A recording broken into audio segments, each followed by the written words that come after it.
ایک انگریز کا عجیب فیصلہ۔ حضرت شاہ عبدالعزیز دہلوی رحمۃ اللہ علیہ 1746 میں ہندوستان میں پیدا ہوئے۔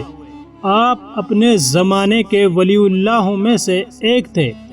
آپ رحمۃ اللہ علیہ کے زمانے میں ایک ہندو پنڈت نے ایک اعلان کیا کہ ہندو مذہب ہی سچا ہے اور اسلام جھوٹا مذہب ہے، اور اس نے دلیل یہ پیش کی کہ ہمارا فلاں مندر 2000 سال سے بنا ہوا ہے، آج تک بالکل صحیح سالم ہے، اس کی دیواریں، کھڑکیاں، دروازے، الغرض سب کچھ ویسے کے ویسے آج تک اپنی اصلی حالت میں موجود ہیں، جبکہ مسلمانوں کی مسجدیں 1 سال بھی نہیں گزرتا کہ رنگ و روگن، در و دیواریں، کھڑکیاں سب کچھ خراب ہونا شروع ہو جاتے ہیں۔ لہٰذا یہ اس بات کی دلیل ہے کہ اسلام مٹنے والا ہے اور ہندو مت باقی رہنے والا مذہب ہے۔ زیادہ تر مسلمان اس پروپیگنڈے کا جواب دینے میں ناکام رہے، اور اس کی وجہ سے لوگ بہت فکر اور پریشانی میں مبتلا ہو گئے کہ اس پروپیگنڈے کی روک تھام کیسے کی جائے۔ جب حضرت شاہ عبدالعزیز دہلوی رحمۃ اللہ علیہ کو اس واقعے کی خبر ہوئی تو وہ آگے آئے اور انہوں نے اعلان کیا کہ اس ہندو پنڈت کی باتوں کا جواب میں دوں گا۔ تو پنڈت نے آ کر پوچھا کہ آپ کے پاس میری باتوں کا کیا جواب ہے؟ حضرت شاہ عبدالعزیز رحمۃ اللہ علیہ نے کہا، ایسے نہیں، بلکہ کسی دن اسی مندر کے دروازے پر جا کر جواب دوں گا۔ لہٰذا ایک دن مقرر کیا گیا اور مقررہ وقت پر مسلمان اور ہندو سب جمع ہو گئے کہ دیکھتے ہیں کہ حضرت شاہ عبدالعزیز دہلوی رحمۃ اللہ علیہ کیا جواب دیتے ہیں۔ آپ رحمۃ اللہ علیہ مندر کے دروازے پر کھڑے ہو گئے اور قرآن کی یہ آیت لو انزلنا هذا القرآن على جبل لرأيته خاشعا متصدعا من خشیۃ اللہ، جس کا ترجمہ یہ ہے کہ اگر اللہ تعالیٰ اس قرآن کو پہاڑ پر بھی نازل کر دیتا تو وہ پہاڑ بھی اللہ تعالیٰ کے جلال سے ڈر کر ٹکڑے ٹکڑے ہو جاتا۔ آپ رحمت اللہ علیہ آیت پڑھتے جا رہے تھے اور مندر کے در و دیوار اور دروازے کی طرف انگلی سے اشارہ کرتے جا رہے تھے، اور اسی وقت اللہ تعالیٰ نے آپ کے ہاتھ پر اپنے دین کی حقانیت کی کرامت ظاہر کر دی، اور مندر کی دیواریں گرنی شروع ہو گئی اور دروازے ٹوٹنے لگے۔ مسلمانوں نے جب یہ منظر دیکھا تو اللہ اکبر کے نعرے لگانے لگے۔ پنڈت فوراً آپ رحمت اللہ علیہ کے قدموں میں گر گیا اور کہا، بس کریں، بہت ہو گیا، میں مان گیا کہ اسلام ہی سچا مذہب ہے، لیکن آپ اس کی حقیقت تو بتا دیں کہ یہ کیسے ہوا۔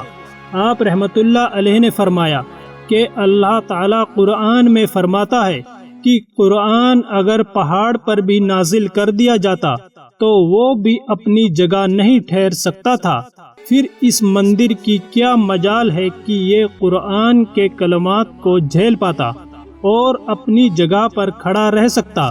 اے پنڈت سنو، یہ تو مسجد کی عظمت ہے کہ اس میں روزانہ قرآن پڑھا جاتا ہے، پھر بھی اپنی جگہ پر کھڑی رہتی ہے۔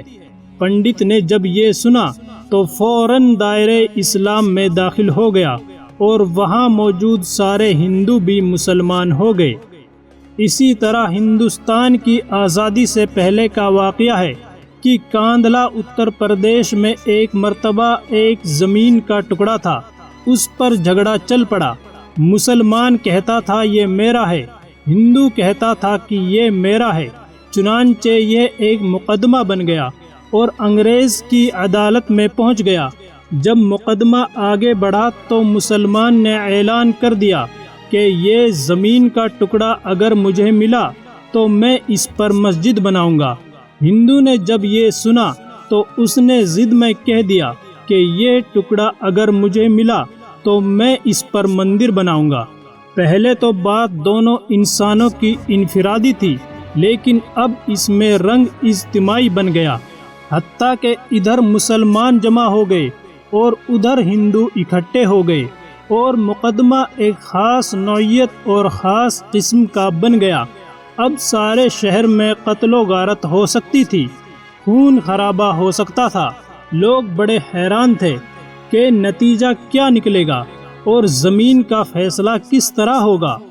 جج ایک انگریز تھا، وہ بھی پریشان تھا کہ میں ان کے معاملے میں کیسے کوئی صلح صفائی کا پہلو نکالوں۔ ایسا نہ ہو کہ آگ اگر جل گئی تو اس کو بجھانا مشکل ہو جائے۔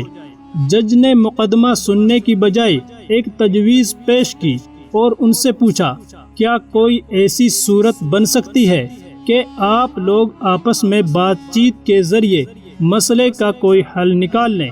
تو ہندوؤں نے ایک تجویز پیش کی کہ ہم آپ کو ایک بزرگ عالم مسلمان کا نام بتاتے ہیں، آپ اگلی پیشی پر ان کو بلا لیجئے اور ان سے پوچھ لیجئے، وہ جو فیصلہ کریں گے ہمیں منظور ہوگا۔ اگر وہ کہیں کہ یہ مسلمانوں کی زمین ہے تو ان کو دے دیجئے، اگر وہ کہیں کہ مسلمانوں کی زمین نہیں ہندوؤں کی ہے تو ہمیں دے دیجئے۔ جب جج نے دونوں فریقین سے پوچھا تو دونوں فریق اس تجویز پر راضی ہو گئے۔ مسلمانوں کے دل میں یہ خیال بھی تھا کہ وہ شخص اگر مسلمان ہے تو جو بھی ہو وہ مسجد بنانے کے لیے ہی بات کرے گا۔ چنانچہ انگریز نے فیصلہ دے دیا اور مہینہ یا چند دنوں کے بعد تاریخ دے دی اور ان سے کہا، سبھی لوگ فلاں دن آ جانا اور میں اس بزرگ مسلمان کو بلا لوں گا۔ اب جب مسلمان باہر نکلے تو بڑی خوشیاں منا رہے تھے، سب کو ڈرا رہے تھے، نعرے لگا رہے تھے۔ جب ہندو گھر گئے تو ان سے دوسرے ہندوؤں نے پوچھا، مندر کی زمین کے مسئلے کا کیا رہا؟